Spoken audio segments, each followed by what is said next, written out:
नमस्कार, आप देख रहे हैं भारत की बात। मैं आपके साथ शोभना यादव। भारत की बात की टीम आज प्रयागराज में मौजूद है। वो प्रयागराज जिसे तीर्थों का तीर्थ, तीर्थराज कहा जाता है, कुंभ नगरी कहा जाता है और इस प्रयागराज को पूर्वांचल का एक बड़ा पावर सेंटर भी माना जाता है। 2017 में 12 में से 9 सीटों पर बीजेपी ने कब्जा किया था। समाजवादी पार्टी को सिर्फ 1 सीट मिली थी, लेकिन इस बार 2 चरणों का मतदान पूरा हो चुका है। बीजेपी अपना दावा पेश कर रही है, समाजवादी पार्टी अपना दावा पेश कर रही है। अखिलेश यादव कह रहे हैं कि बाबा मुख्यमंत्री तो गए, इस बार उनके हौसले पस्त, लेकिन योगी आदित्यनाथ कह रहे हैं कि अखिलेश यादव की तो सांस फूली हुई है।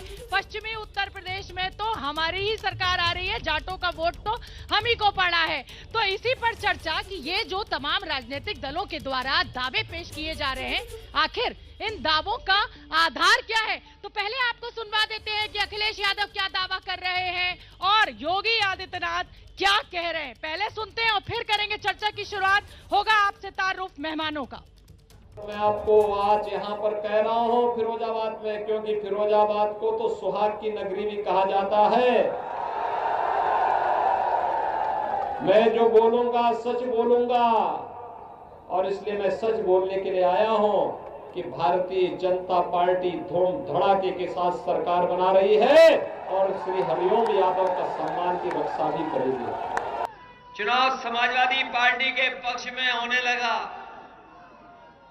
हमारे बाबा मुख्यमंत्री गर्मी निकालने की बात कर रहे थे, लेकिन अब तो दूसरे चरण का भी वोट पड़ गया है। पहले चरण में थोड़ी बहुत गर्मी निकाली थी, इनके कार्यकर्ता, इनके नेता पहले चरण का वोट देख करके ठंडे पड़ गए हैं।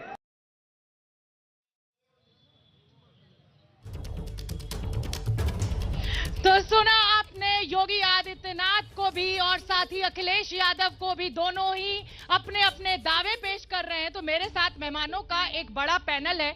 आखिर इन दावों का आधार क्या है, किस बेसिस पर कह रहे हैं? नतीजे तो 10 मार्च को आएंगे। मैं आपका तारुफ करा देती हूँ। मेरे साथ केसरी देवी पटेल जी हैं, बीजेपी की नेता है, जोरदार तालियां बजा दीजिए प्रयागराज। और ललन राव जी समाजवादी पार्टी के नेता हैं, पूर्व मंत्री हैं, जोरदार तालियों के साथ स्वागत कीजिए।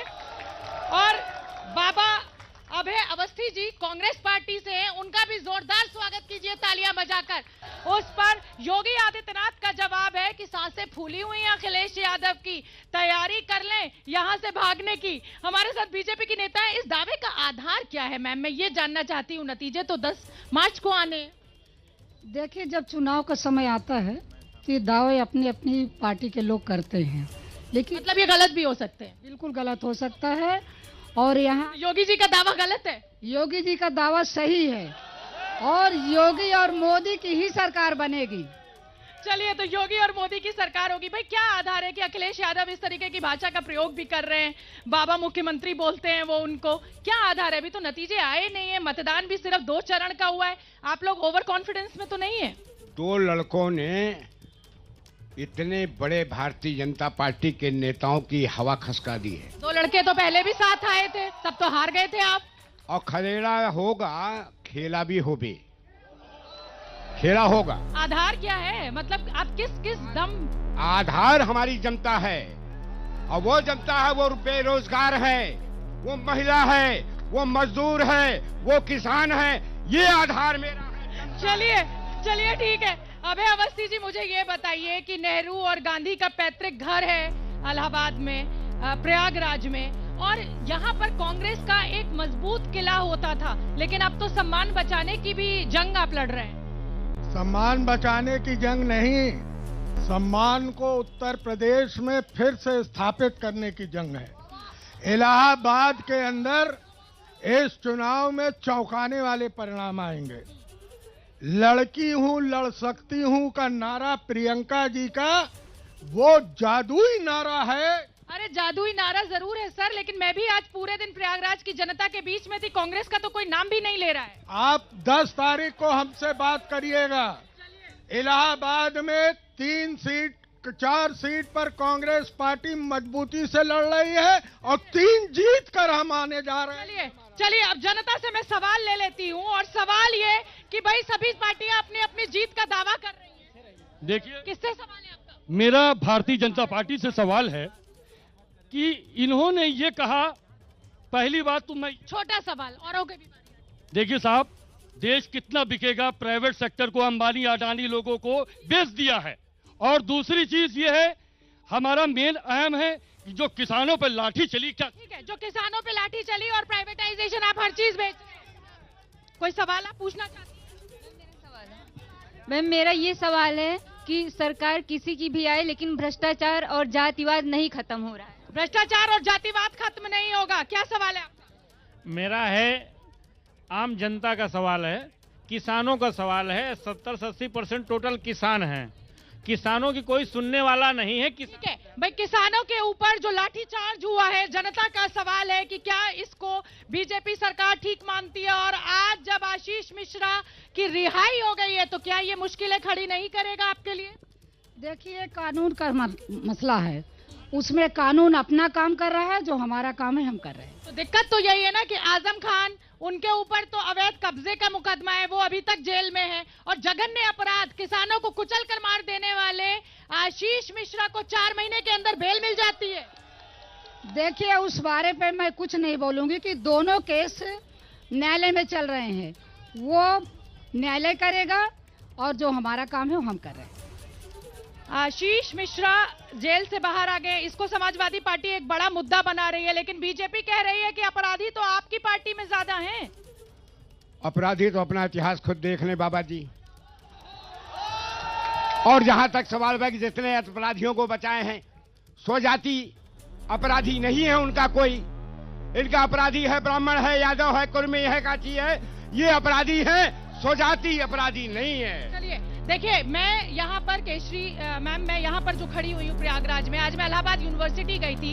प्रतियोगी परीक्षाएं देने वाले छात्र यहाँ पर बड़ी संख्या में हैं, लेकिन उनके लिए कोई व्यवस्था नहीं है। आप इम्तिहान करवाते भी हैं तो आपके पर्चे लीक हो जाते हैं और स्थिति वहीं की वहीं। क्या जवाब है बीजेपी का? चीज है, पहले लोग परिवारों से नियुक्तियां कर लेते थे, आज परीक्षाएं होकर हमारे नौजवान नियुक्ति कर रहे हैं। परीक्षाएं कहाँ होती है? पेपर तो लीक हो जाते। परीक्षाएं हो रही है तो इसमें एक वही लोग तो ये काम कर रहे हैं, बीच में आके गलत काम कर रहे हैं। ठीक है, छात्रों का सवाल कि परीक्षाएं हो रही है क्या?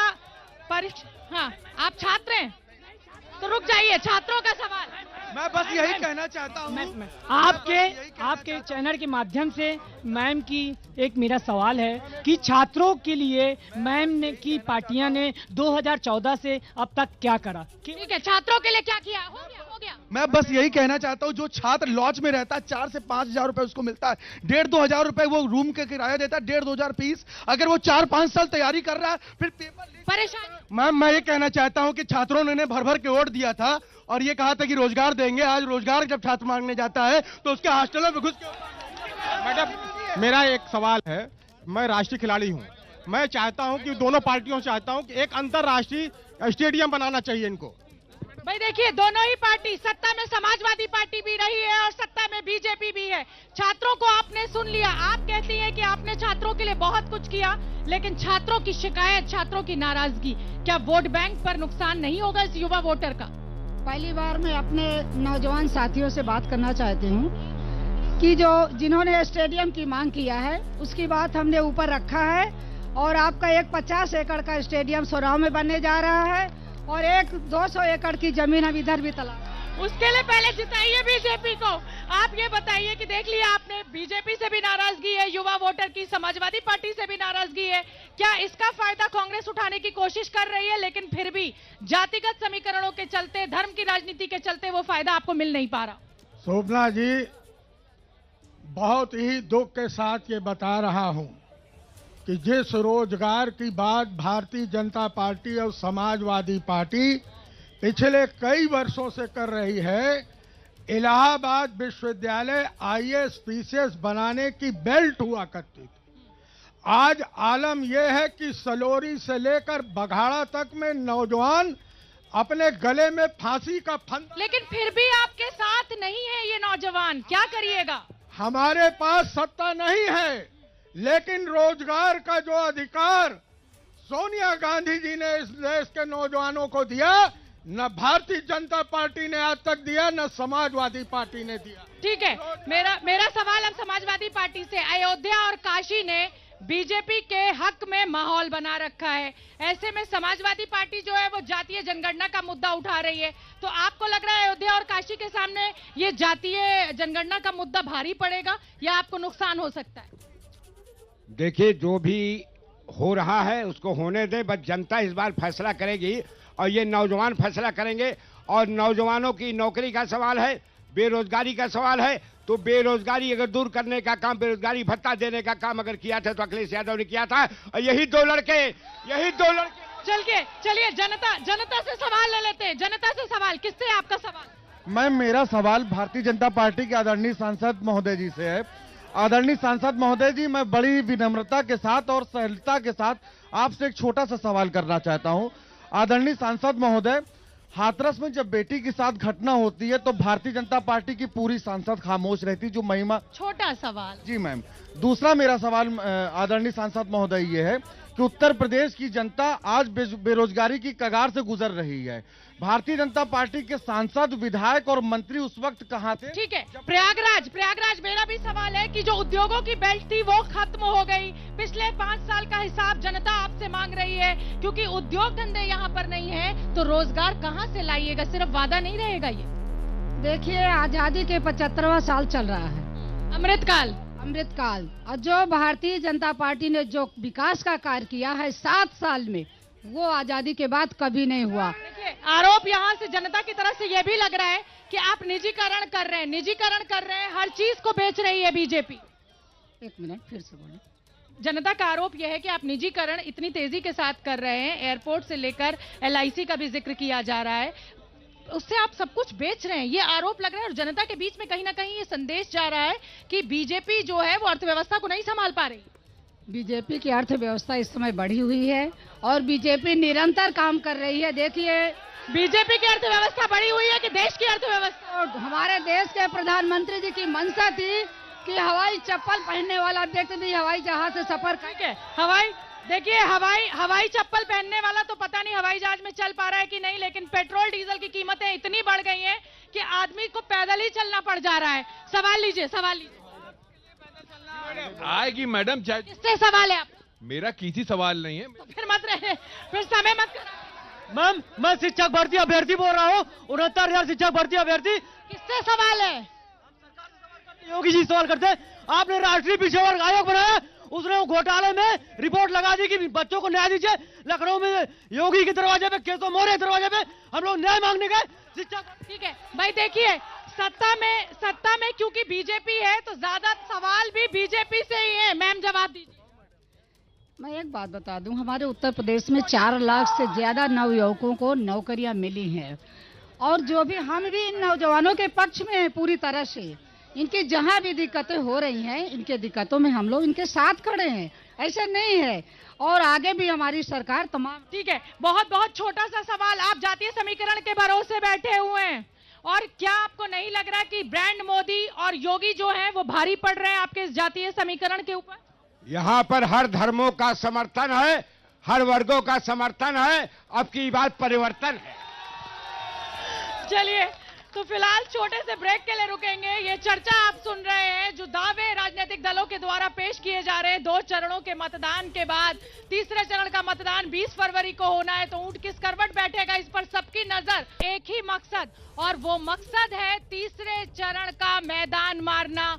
योगी आदित्यनाथ से लेकर अखिलेश यादव तक, प्रियंका गांधी से लेकर असदुद्दीन ओवैसी तक, सभी लोग लगे हुए हैं 16 जिलों की 59 सीटों पर जीत पाने की कोशिश में। लेकिन जाति और समीकरणों के हिसाब से राजनीतिक दलों का फोकस उन्हीं सीटों पर है जिन पर उनकी रणनीति कारगर साबित होगी। तो भारत की बात में आज विश्लेषण करेंगे इन्हीं 16 जिलों के जातीय समीकरण पर, और इस जातीय समीकरण को साधने के लिए राजनीतिक पार्टियों ने जो रणनीति बनाई है वो जमीन पर कितनी सही साबित होगी। देखिए हमारी एक खास रिपोर्ट।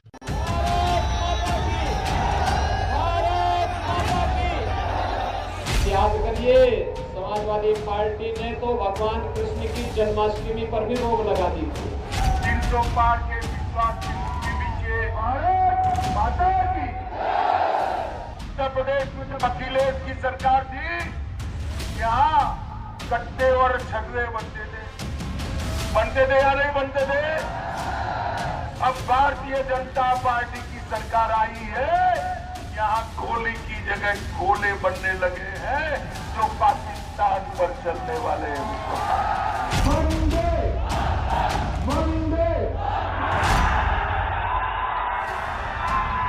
और इधर मुख्यमंत्री जी धमकी दे रहे हैं कि गर्मी निकाल देंगे। अब शायद दूसरे चरण में रही बची बाबा मुख्यमंत्री जी की गर्मी निकल जाएगी। और जब से पहले चरण का बोर्ड पड़ा है, भारतीय जनता पार्टी के नेता कार्यकर्ता ठंडे पड़ गए हैं। छोटी बातों को लेकर के सांप्रदायिक तनाव होता था, दंगे होते थे, कर्फ्यू लगता था।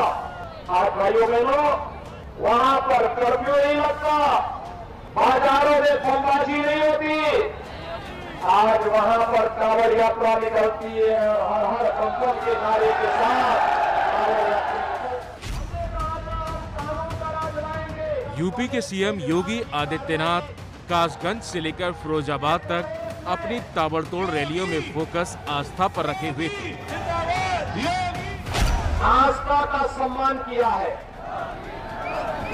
यह आस्था का सम्मान चाहे वह एक भव्य काशी के निर्माण के लिए काशी विश्वनाथ धाम के निर्माण का कार्यक्रम रहा हो या फिर दिव्य अयोध्या के निर्माण का कार्य, और चाहे वह सज रही मथुरा हो, तो फिर सौरव उससे कैसे वंचित रह सकता है? ये हमारा सौभाग्य है। दंगों से लेकर मंदिर तक और अयोध्या से लेकर काशी तक दी जा रही दुहाई के पीछे एक वजह वो जमीन भी लगती है जहां तीसरे चरण में मतदान होने जा रहा है। जिस प्रदेश में छोटी बातों को लेकर के सांप्रदायिक तनाव होता था, दंगे होते थे, कर्फ्यू लगता था, आज भाइयों बहनों वहां पर कर्फ्यू नहीं लगता, बाजारों में बमबाजी नहीं होती। आज वहां पर कांवड़ यात्रा निकलती है और हर पंपन के नारे के साथ कांवड़ यात्रा निकल करके अपनी आस्था को व्यक्त करता है। तीसरे चरण में समाजवादी पार्टी के गढ़ में वोटिंग है और हर पार्टी तीसरे चरण में जीत की चाबी हासिल करने के लिए जोर लगा रही है। जिसके हाथ जीत की चाबी होगी वो 59 विधानसभा सीटों पर बाजी मार लेगा, लेकिन चाबी तो सिर्फ एक ही पार्टी के हाथ लगेगी। जीत की चाबी हासिल करने के लिए कौन कौन से तरीके आजमाए जा रहे हैं, इस पर हम चर्चा करेंगे। लेकिन इससे पहले ये देखिए कि तीसरे चरण के जातीय समीकरण में बीजेपी और समाजवादी पार्टी की रणनीति को कितना और क्यों बदला। 20 फरवरी को यूपी में कुल 16 जिलों में वोटिंग होने वाली है। 16 जिलों की 59 विधानसभा सीटों पर मतदान होगा और इन 59 सीटों में से 30 यानी करीब आधी सीटें ऐसी हैं जो यादव बहुल आबादी वाली है। बीजेपी का फोकस यादव बहुल आबादी वाली सीटों को अपने पाले में करना है। पिछले विधानसभा चुनाव में समाजवादी पार्टी के गढ़ में बीजेपी कमल खिलाने में कामयाब रही थी। 2017 के विधानसभा चुनाव में बीजेपी ने 59 में से 49 सीटों पर कब्जा किया था। समाजवादी पार्टी के हिस्से 8 सीटें आई थी, जबकि कांग्रेस और बीएसपी को सिर्फ एक सीट ही मिली थी। बीजेपी पिछले चुनाव के इतिहास को दोहराना चाहती है और आज योगी ने यादव बहुल आबादी वाले जिले फिरोजाबाद से लेकर इटावा और मैनपुरी तक चुनावी रैलियां की। उनकी संवेदना किसके प्रति है? भाइयों बहनों, उनकी संवेदना याद करिए, जब 2012 में समाजवादी पार्टी की सरकार आई थी, पहला काम किया था आतंकवादियों के मुकदमों को वापस लेने का। चीजें बहुत स्पष्ट है, उनकी संवेदना आतंकवादियों के प्रति थी। समाजवादी पार्टी के गढ़ में सेंध लगाने के लिए बीजेपी खास रणनीति पर काम कर रही है। वो रणनीति जो बीजेपी को जीत की चाबी के करीब ले आती है। और तीसरे चरण के लिए जीत की चाबी 3 तरीके से दिखाई दे रही है। पहला, गैर यादव वर्सेस यादव। दरअसल मैनपुरी, कन्नौज और इटावा में यादव बहुल आबादी तो है, लेकिन पिछले चुनाव में ध्रुवीकरण की वजह से बीजेपी को बड़ा फायदा मिला था। इस इलाके में गैर यादव वोटर ने एकजुट होकर बीजेपी के पक्ष में मतदान किया, जिसकी वजह से बीजेपी को जीत मिली। और इस बार भी बीजेपी यही चाहती है और इसी वजह से गैर यादव बनाम यादव की रणनीति बनाकर आगे बढ़ रही है। कि भाइयों बहनों, सेफई खानदान कभी नहीं चाहेगा कि कोई दूसरा बड़ा यादव खड़ा हो जाए, जनाधार यादव सामने आ जाए। उत्तर प्रदेश के सीएम योगी आदित्यनाथ एक तीर से दो निशाने साध रहे हैं, क्योंकि वो गैर यादव वोटरों के साथ यादवों को भी अपने पाले में खींचने का दांव चल रहे हैं, क्योंकि इस दांव में जीत की चाबी पाने का रास्ता जो दिख रहा है। जीत की चाबी, दूसरा तरीका, परिवार वर्सेस परिवारवाद। परिवार बनाम परिवारवाद की लड़ाई चल रही है और एक तरफ बीजेपी ब्रिगेड अखिलेश यादव के परिवारवाद पर निशाना साध रही है। केवल एक खानदान की ही सब कुछ बपौती बन करके रह गई थी। जिस जमीन और जिस संपत्ति की उन्होंने इशारा किया, शाम को उस गरीब को वहां से उजाड़ करके और उस संपत्ति को अपना बनाने का ये लोग कुत्सित प्रयास करते थे। अखिलेश बाबू की जो सरकार चलती थी वो अपने परिवार की थी। इतने सालों तक इन्होंने सरकार बनाई, अखिलेश आते थे तो एक व्यक्ति का काम होता था। जबकि अखिलेश यादव बीजेपी के परिवारवाद वाले हमलों का जवाब अपने तरीके से दे रहे हैं। सत्ता में बैठे लोग कहते हैं परिवारवाद, परिवार परिवार। मैं आपसे कहना चाहता हूँ, जिनके परिवार होते हैं वही परिवार वालों का दुख समझ सकते हैं। जिनका परिवार नहीं है वो परिवार वालों का दुख नहीं समझ सकते। जीत की चाबी पाने का तीसरा जरिया है कानून व्यवस्था वर्सेस किसान। कानून व्यवस्था को बीजेपी ने मुद्दा बनाया है। अमित शाह से लेकर योगी आदित्यनाथ तक एसपी सरकार में माफिया राज का डर जनता को दिखा रहे हैं। अखिलेश जी के समय में पूरे उत्तर प्रदेश के अंदर माफियाओं का शासन, ये माफिया बाहुबली आते थे, पुलिस डर के मारे भाग गए। आज 5 साल योगी जी की सरकार चलने के बाद माफिया पुलिस से भागता है, माफिया पलायन करता। और अखिलेश यादव किसानों के मुद्दे को थामे हुए हैं। 700 किसान शहीद हुए हैं, 700 से ज्यादा किसान शहीद हुए हैं। किसी की मदद नहीं की भारतीय जनता पार्टी ने। 700 से ज्यादा किसान शहीद हुए हैं, किसी की मदद नहीं हुई। समाजवादी पार्टी ने तय किया है कि किसानों के याद में किसान स्मारक के साथ साथ जिन किसानों के परिवारों की जान गई है, किसानों की जान गई है, उन परिवारों को 25 लाख रुपए से मदद करने का काम समाजवादी सरकार में होगा। अब कानून व्यवस्था बनाम किसान वाले राजनीतिक युद्ध में जनता किस पर वजन देती है, ये तो तय होने में अभी वक्त है। लेकिन मुद्दे की बात यह है कि हिंदू मुसलमान दंगा आस्था से अलग जनता की अपनी जरूरतें भी हैं, जिन पर सरकार और विपक्ष दोनों का फोकस होना चाहिए।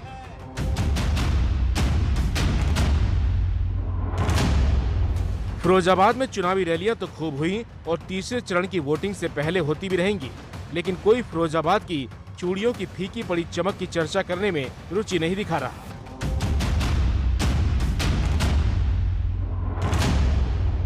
फिरोजाबाद चूड़ियों के लिए मशहूर है, लेकिन कोरोना महामारी की ऐसी मार पड़ी कि चूड़ी की डिमांड में 80% तक की गिरावट हो गई। रॉ मटेरियल, बाकी सारी चीजों के मूल्यों में कुछ अंतर आया है?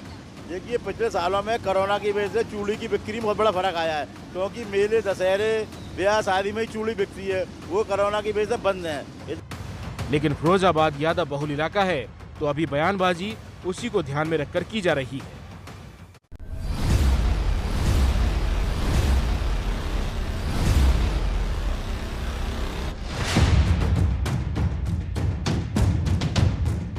फिरोजाबाद की तरह ही कन्नौज की गिनती यादव बहुल जिले के तौर पर होती है। 2002 में कन्नौज विधानसभा सीट पर समाजवादी पार्टी का कब्जा है, लेकिन कन्नौज अपने इत्र की खुशबू के लिए जाना जाता है। कन्नौज में सालाना इत्र कारोबार का टर्नओवर करीब 1500 करोड़ का है।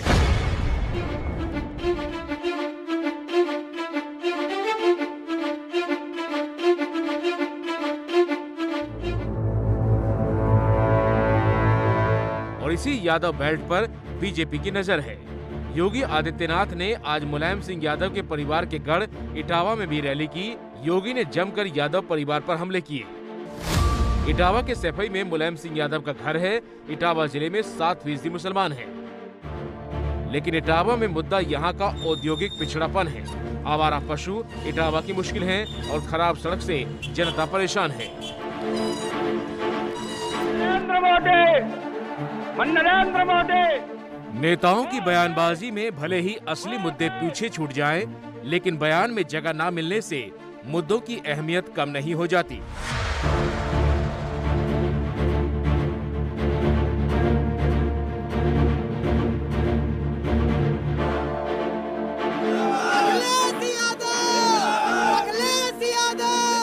कल अखिलेश यादव यूपी के झांसी में मौजूद थे, जहां वो गरीब जनता से घी और सरसों के तेल के इंतजाम का वादा कर रहे थे। गरीबों को राशन से लेकर के अगर उन्हें पौष्टिक आहार कैसे मिले, घी और सरसों के तेल का इंतजाम करना पड़ेगा, तो हम लोग इंतजाम करेंगे। लेकिन झांसी और भी बहुत कुछ चाहता है। झांसी चाहता है कि सरकारें उसके लिए कुछ ऐसा इंतजाम करें कि यहाँ से शिक्षा और रोजगार के लिए पलायन की जरूरत ना पड़े। झांसी चाहता है कि उसके पर्यटन स्थलों का ऐसा विकास हो कि वो राज्य की अर्थव्यवस्था में बड़ी भूमिका अदा कर सके।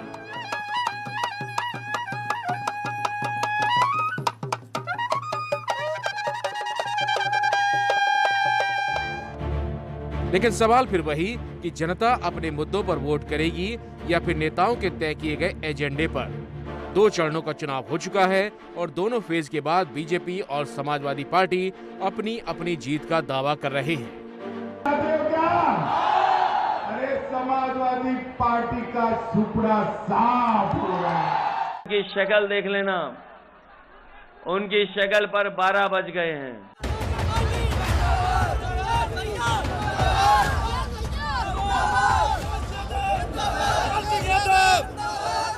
मैनपुरी जिले की करहल सबसे हाई प्रोफाइल सीट है, क्योंकि एसपी के मुखिया अखिलेश यादव इस सीट से चुनाव लड़ रहे हैं। अखिलेश यादव की उम्मीदवारी वाली करहल सीट पर जातीय समीकरण क्या कहता है, वो देखिए। यादव 38%, एससी 17%, शाक्य 13%, ब्राह्मण 7%, ठाकुर 9%, अल्पसंख्यक 6% और अन्य 10%। यादव अखिलेश के लिए वोट करते हैं तो उनका पलड़ा भारी हो जाएगा, लेकिन अगर गैर यादव वोट एकजुट होते हैं तो बीजेपी मजबूत हो जाएगी। और ये समीकरण सिर्फ करहल सीट पर नहीं बल्कि पूरे तीसरे चरण के चुनाव पर काम करेगा।